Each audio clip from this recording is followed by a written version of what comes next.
So hey guys, welcome back to my next video. I hope आपने previous video देखा होगा। सो इस video में मैं आपको सबसे मेन कंसर्न जो होता है उसके बारे में बात करूँगा, जो कि है हमारा विप्रो विल्प का सैलरी स्ट्रक्चर। पूरा डीप डाइव तो हर एक पार्ट में एक्सप्लेन नहीं करूँगा, बट ऊपर ऊपर मैं आपको समअप करने का ट्राई करूँगा। ये मैं बताना चाहूँगा, ये कोई पर्टिकुलरली वीडियो नहीं है, ये मेरा एक्सपीरियंस है और मुझे इस पे काफ़ी क्वेश्चन आते हैं, लाइक बहुत क्वेश्चन आते हैं लिंक्डइन पे। सो उसको समअप करता हूँ मैं, एकदम शॉर्ट और कंसाइज मैं रखूँगा।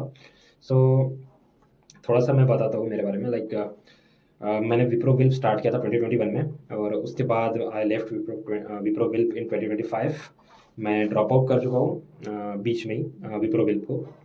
अ, अब इसके बाद बताता हूँ, सिर्फ और सिर्फ सैलरी और स्टाइपेंड और स्कॉलरशिप जो भी आप बोलते हो, मैं उसके बारे में बात करूँगा।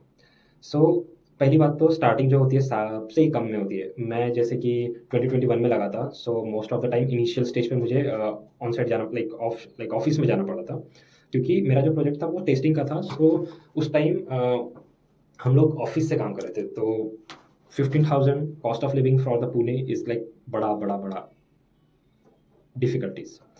सो ऐसा प्रॉब्लम था। ये प्रॉब्लम नहीं बोल सकते, बट मैनेजमेंट हमने वहाँ सीखा, लाइक हमने 15,000 में सँभालना कैसा होता है, वो सीखा। So later on, like bench period आता है यहाँ पे। अगर कोई विप्रो विल्प में 5 साल या जो भी है आपका ऑफ़र लेटर में लिखा, वहाँ तक तो वर्स्ट केस में ही निकाल सकते हैं, नहीं तो फिर नहीं निकालते। मोस्ट ऑफ द केस में नहीं निकालते। अगर आप आपका रेगुलर क्लास कर रहे हो, सब कुछ रेगुलर है, अटेंडेंस प्रॉपर है, हाँ, बिट्स की, तो आपको नहीं निकालेंगे। और स्टाइपेंड तो कम ही है, बट ये कभी रुकता नहीं है। ओवरऑल जब तक आप विल्प कैंडिडेट हो, यहाँ पे स्टाइपेंड कभी नहीं रुकेगा। मैंने देखा है यहाँ पे लोग एक एक साल बेंच पे है, और यही मैंने फील किया कि ये काइंड ऑफ ट्रैप नहीं बोल सकते, बट हाँ, बंदा ऐसा समझता है कि हाँ भाई, लाइक मैं बेंच पे आ गया और यहाँ पे ना प्रोजेक्ट बहुत है और कनेक्टिविटी आती है, और लाइक डिपेंडिंग, लाइक मैंने देखा है कि भाई लोग बेंच पे तो आ जाते हैं, बट उसके बाद वो काइंड ऑफ ऐसा समझते हैं कि जैसे भाई हाँ भाई, लाइक अब तो काम ही नहीं है, सैलरी आएगी। ऐसा नहीं होता है यहाँ पे। 60 डेज जो अदर कंपनीज में 90 डेज, भाई तुम्हें प्रोजेक्ट देखना पड़ेगा, नहीं तो तुम्हारा लेड ऑफ हो जाएगा। यहाँ पर नहीं है। सो यहाँ पे लोगों को स्किल्स इंप्रूव करते हुए नहीं देखा है, जहाँ तक मैंने देखा है। सो विप्रो विल्प वालों की बात कर रहा हूँ सिर्फ। सो वो क्या होते हैं, वो वहाँ तक लिमिटेड हो जाते हैं, और कुछ कुछ जो होते हैं वो डोमेन चेंज करने के लिए रहते हैं, वो मैं पहले बात कर चुका हूँ इस टॉपिक पे। सो कुछ कुछ ही करते हैं, मतलब मोस्ट ऑफ द टाइम मैं मेजोरिटी की बात करूँगा। सो वो लोग क्या करते हैं, हाँ भाई आ रहा है, ये सब ठीक है। सो स्किल्स इंप्रूव नहीं होते हैं। सो मैं बताता हूँ स्किल्स इंप्रूव नहीं होने का क्या एक लॉस है। कंपनी का लॉस नहीं है, क्योंकि कंपनी आपका कन्वर्जन 5 साल बाद करेगी। आपका जैसे ही आपका बिट्स का प्रोग्राम खत्म हो जाएगा, आपका कन्वर्जन हो जाएगा। सो आपका कन्वर्जन हो गया, तो आपका ओवरऑल 5 साल में, 4 साल में जितनी भी रेटिंग्स थी, जो आपकी अप्रेजल्स की थी, वो कैलकुलेट होगी, उसके ऊपर आपका नेक्स्ट सैलरी डिसाइड होगा। सो आई होप लाइक आप मैक्सली यहाँ पे 28 तक जा सकते हो, including shifts and all, final year तक। तो इसमें मैंने क्या देखा, लोग स्किल्स इंप्रूव नहीं करते और वो यहाँ पर रह जाते हैं, और जब उनका कन्वर्जन का टाइम आता है, सबसे मेन बात, लाइक जब मैंने कंपनी तो स्विच कर ली है, बट कंपनी स्विच करना इतना भी आसान नहीं है, क्योंकि जैसे जैसे आपका एक्सपीरियंस बढ़ता है ना, वैसे वैसे आपका लेवल ऑफ नॉलेज भी सामने वाली कंपनी चेक करती है। समझ रहे हो? सो अगर आप 2 साल के हो, तो कंपनी आपसे उतना एक्सपेक्ट नहीं करेगी, बट करेगी ज़रूर। बट जैसे आपने 3 साल क्रॉस कर दिया, 3 साढ़े 3 ये सब साल क्रॉस कर दिया आईटी कॉर्पोरेट में, पर्टिकुलरली डेवलपमेंट के या किसी पर्टिकुलर डोमेन में, या डेवऑप्स के डोमेन में, जब आपका इंटरव्यू होगा, सो बहुत ही आपके लिए स्ट्रगल बढ़ जाएगा। सो स्ट्रगल कैसे, आपके लिए कंपनी को फेस करना मुश्किल हो जाएगा, आप इंटरव्यू में क्लियर नहीं कर पाओगे, क्योंकि आपने तो 1 साल यहाँ पे मज़े किए जब आप बेंच पे थे। डिपेंडिंग कितने भी बहुत लंबे टाइम तक देखा है मैंने बेंच पे लोगों को, बट उनको ऐसा रहता है कि स्किल्स इंप्रूव नहीं करनी है, बट घूमना रहता है।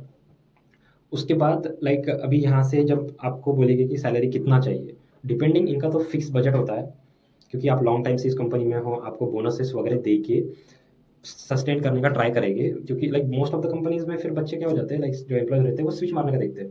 सो उस केस में जो as compare to this salary है, उनको जो बोनसेस दिया जाता है वो सब विप्रो को अगर उसके पहले छोड़ा एक टेन्योर के तो वापस करना होता है। बट मैं आपको क्लियरली बोलूँगा, आपकी जो 5 साल के बाद सैलरी होगी, मैं आपको सिर्फ अजम्पशन दे रहा हूँ, जो मेरी करंट सैलरी है वहाँ तक पहुँचने के लिए आपको विप्रो के 5 साल के बाद और 2.5 से लेके 3 साल स्ट्रगल करना पड़ेगा। समझ रहे हो मेरी बात? और मार्केट ऐसा मत समझना कि खराब है एंड ऑल जॉब मार्केट। अगर आपके पास स्किल्स है तो आपके लिए एक इंटरव्यू भी काफ़ी है। बट एज़ पर मेरे एक्सपीरियंस से पहला इंटरव्यू में कोई भी क्लियर नहीं करता। मतलब मैंने तो नहीं किया था। मुझे ऑलमोस्ट इस कंपनी में आने के लिए पढ़ना पड़ा, कुछ प्रोजेक्ट्स बनाने पड़े, क्योंकि कंपनी के प्रोजेक्ट्स में हैंड्स ऑन के साथ-साथ कुछ एक्स्ट्रा नॉलेज भी होना चाहिए, जो कि हम इंटरव्यू में बोल पाएँ। सो उस हिसाब से मैंने ऑलमोस्ट 6 से 7 बार इंटरव्यू दिया और इसके कंपनी के साथ-साथ मेरे पास एक दूसरा भी ऑफ़र था। बट वो बोलते हैं ना कि एक हाई ब्रांच पे जाने के लिए थोड़ा-सा सैक्रिफाइसेस करना पड़ता है। आई हैव मोर दैन जो अभी है उससे थोड़ा-सा 2-3 एलपीए ऊपर था, वो चेन्नई था। बट लेटर ऑन मैंने देखा कि हाँ भाई, इतने साल हो गए कि घर पे अपने को टाइम स्पेंड करना चाहिए और जो मेरी अभी कंपनी है वो नागपुर में ही मेरे घर के पास थी। सो आई ऑप्ट फॉर दिस। सो ये हाइक प्रोसेस होती है विप्रो विल्प की। आपको नियर अबाउट 6 से लेके 9 के बीच में दिया जाएगा। बट अगर आपका एक्सपीरियंस 5 साल है ना, तो कम से कम आपको 25 एलपीए तो होना ही चाहिए। 25 एलपीए होना ही चाहिए। और अगर आप उस कंपनी में रहोगे और आप सेम काम करोगे और आपको बोनसेस देके रोक लेंगे, तो क्या होगा, आप आपका स्किल्स वहीं तक मेंशन करोगे और ऐसा रहेगा कि आपको उस कंपनी की आदत हो जाएगी। आपको लर्निंग की आदत नहीं होगी, उस कंपनी में उसी काम पर आपका मोर फोकस रहेगा और आप उस कंपनी में सालों तक रह जाओगे। मैं ऐसा नहीं बोलता हूँ कि आप कंपनी के लिए ये करो, बट मैं इतना बताता हूँ कि कंपनी में अगर रिक्वायरमेंट नहीं तो आप नेक्स्ट डे ही निकाले जाओगे। मैंने ऐसे-ऐसे कंपनीज़ भी देखी है। इसीलिए आपको हमेशा स्किल्स अप करना पड़ेगा। मैं स्पेशली ये वीडियो विल्प वालों के लिए बता रहा हूँ, क्योंकि विल्प वाले बहुत एक गलत डायरेक्शन पे कुछ-कुछ लोगों को मैंने देखा है कि वो समझते हैं भाई मेरे लिए तो ये हनीमून पीरियड है। निकालना एज़ सच इतना जल्दी नहीं होता है, क्योंकि आप विल्प में हो। आप खुद ही एक लो बजट पे काम कर रहे हो और आप सोचो कि कंपनी क्यों ही निकालेगी इतना सस्ते एम्प्लॉयी को। अंडरस्टैंड? क्लाइंट हमारे लिए लाखों रुपए चार्ज करती है, बट हमें मिलता है scholarship. So you need to be a very skilled up. ऐसी थी मेरी जर्नी। मैंने ऑब्ज़र्व किया कि हाँ भाई, अपना 5 साल बाद ये हमारे साथ हो सकता है। तो मैंने स्किल्ड अप किया। उसके बाद सोचा कि भाई कन्वर्जन के बाद ऐसा-ऐसा होता है। बट हाँ, ऑल्दो हमारी जो विप्रो की जो एक्सपीरियंस है वो सारे कंपनी में एक्सेप्ट होता है। सिर्फ़ टीसीएस मैंने ऐसी कंपनी देखा था जो विप्रो विल्प कैंडिडेट को अलाउ नहीं कर रही थी। मैंने ऑफ़र तक आ गया था, बट एचआर राउंड पे मुझे पता चला कि हाँ भाई, ऐसा होता है। वो एक सेपरेट पार्ट है, बट इतना सब चलते मैंने डिसाइड किया कि हाँ भाई, मुझे स्विच करना चाहिए। सो या लाइक स्ट्रगल तो करना ही पड़ेगा बॉस। सो इसके बाद हाँ, मैं और एक पार्ट बोलना चाहूँगा जो मैंने लास्ट वीडियो में भी बोली थी।